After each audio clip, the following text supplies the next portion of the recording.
tular untuk marketing. Ini akan kita bincangkan pada hari ini bersama dengan 3 orang tetamu kita pada hari ini. 2 orang kita dah sempat bersembang dengan mereka tadi. Okey, kita persilakan kembali DJ Naz dan juga Kila. Dan Sugi, kita juga bersama dengan Dr. Siti Aisyah Yahya yang merupakan pensyarah Pusat Kajian Dakwah dan Kepimpinan Fakulti Pengajian Islam Universiti Kebangsaan Malaysia dan juga seorang kaunselor bertauliah. Betul. Assalamualaikum Doktor. Waalaikumsalam. Ceria tengok Doktor pada hari ini. Tak sabar. Baik. Sebelum kita ke doktor, saya nak tanya pada DJ Naz dan juga Kila. Sejujurnya, orang kata any publicity is good publicity kan. Anda berdua okey tak kalau bila sesuatu video anda tular dan menaikkan nama anda? Kalau macam Kila, kalau dia menaikkan nama dari segi positif, saya okey. Tapi kalau negatif, nama tu kita nak bawa panjang. Baik, DJ Naz? Saya rasa okey. Saya rasa okey. Tapi kita masih ada punya reason yang baik lah. Kalau kata alasan yang tak bagus, sebab-sebab yang tak baik, so saya tak rasa benda tu bagus lah. Okey, baik. That publicity is still publicity lah, of course. Okey, tetapi kan mungkin dalam konteks perbicaraan kita pada hari ini kan, yang mana mungkin rata-rata ramai orang yang ada social media, ramai juga pengguna-pengguna social media ni sering kali disajikan dengan konten-konten berbeza buffet spread. Ya, buffet spread, berbagai jenis konten dan ada juga content creator yang mana mereka fikir Produser kami kata yang menjengkelkan. Mungkin atas dasar kerana mereka sebagai content creator setiap hari ingin mengeluarkan konten-konten baharu. Baik ke, buruk ke, tak apa, asalkan dapat engagement tersebut, insights mereka tinggi, dapat pencapaian yang tinggi berdasarkan views dan sebagainya. Tapi mungkin doktor boleh mulakan terlebih dahulu perbincangan kita pada hari ini kan dengan saya tertanya, adakah orang yang gila viral ni ataupun gila nak mendapatkan publicity menerusi social media ni mempunyai sejenis penyakit yang mungkin mereka sendiri pun tak tahu? Okey, terima kasih Sugi dan semua. Okey, sebenarnya kalau menurut daripada psikologi dia ada satu jenis penyakit. Kalau kita tengok teori Sigmund Freud pun, sebab saya biasa konsult dengan klien-klien yang mana teori Sigmund Freud yang mana kalau daripada kecil kosong baru lahir hingga 12 tahun, kalau kita tak dapat perhatian daripada ibu bapa atau terlebih perhatian ibu bapa, maka bila kita umur remaja, berumur 13 tahun ke atas, kita akan tunjukkan bahawa kita ni tak cukup kasih sayang. Dan tak cukup kasih sayang tu kita akan expresskan, kita akan buatkan kita nak perhatian pada orang. Contohlah kalau biasalah kalau saya tengok status student ataupun status orang luar, dia asyik menulis aku sepilah, aku rindulah, bisnes aku tak Ini macam molek rindu. Maksudnya kat situ, why not kalau dia pergi sendiri, pergi hilangkan stres. Contohlah dia kata dia rindu, dia jumpa suami dia. Kalau misalnya marketing dia tak diviralkan, tak maju, maka dia rancang strategi dan perlukan ada ilmu untuk sale marketing dia. Dan satu lagi, kalau menurut dalam psikiatrik lah, yang mana ada penyakit yang dipanggil sebagai histrionic personality disorder, iaitu HPD. Yang mana HPD ni dia berpunca daripada dia keliru tentang diri dia sendiri. Siapa aku ya? Contohlah dia nak buat marketing. Okey, aku nak bisnes dan mungkin dia ni terlampau dipupuk dalam fikiran dia, okey aku 1 tahun nak 1 juta, 1 tahun aku nak 2 juta. So bila dia ada aim dia yang mungkin jelas tapi cara dia tidak menghalalkan untuk dia buat. Ni yang dikatakan sebagai dia tahu matlamat tapi matlamat tidak menghalalkan cara. So awas. So nak tahu kalau penyakit HPD tu macam mana, kok-koklah tiba kita ada kan, macam kita ada. So benda tu memang normal tapi tak normal pada orang yang ada HPD. Dan kita nak kenal macam mana ada orang HPD ni, punca dia ada 3 perkara. Iaitu daripada gaya asuhan ibu bapa, mungkin terlampau dimanjakan ataupun kurang dimanjakan. Yang kedua adalah mungkin dia ada traumatic disorder masa kecil. Mungkin masa kecil dia ni terlalu tak diberi perhatian. Mungkin mak dia 3 bulan dah bekerja, anak-anak orang berkejaya ni kan kurang perhatian daripada ibu bapa. Bukan.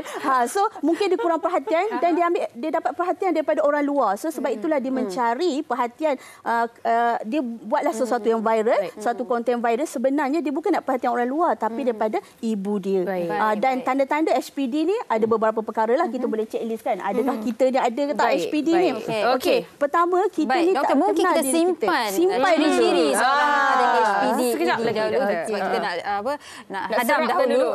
Baik. Dan mungkin saya nak tanya kepada DJ Naz, sebab marketing kalau kita lihat dahulu ni kita kaitkannya dengan bisnes, dengan perniagaan sahaja. Tetapi sekarang ini marketing ini dikaitkan dengan individu itu sendiri. Kalau di social media pun kita yang harus buat pemasaran untuk diri kita sendiri, walaupun bunyinya macam janggal marketing untuk diri sendiri, jual tapi diri. memang macam tu lah. Jual diri kita sebab kita adalah produk kita sendiri kan. Jadi bagaimana DJ Naz melihat keadaan sekarang ini di mana semua orang ingin menjual ataupun memasarkan diri mereka, kemaruk dalam bidang pemasaran diri mereka? Saya rasa benda yang penting ialah apa yang motivasi orang tu buat. Macam kalau perniagaan, dia jelas kenapa dia motivasi dia lah untuk keuntungan dan sebagainya.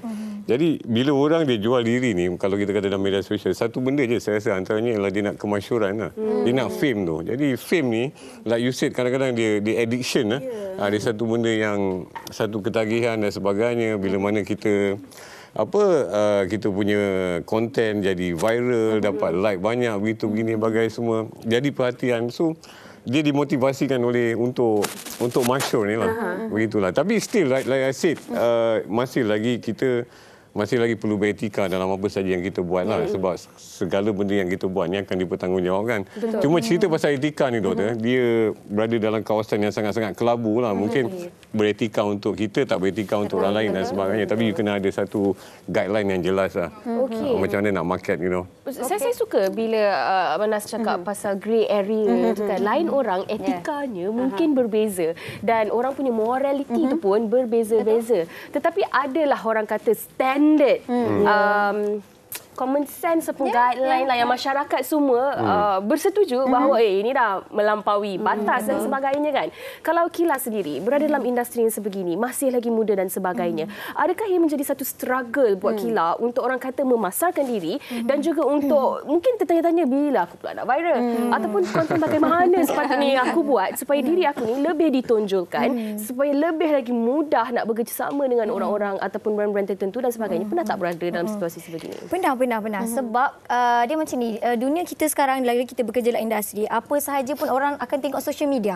Orang nak tengok kita punya Facebook, TikTok dan sebagainya. Orang lebih pandang kepada followers dan views. Kalau kita tak ada followers dan views, orang pun tak nak ambil. Jadi itu pun menjadi isu kepada kita ni. Contoh macam Kila dulu, Kila tak aktif TikTok.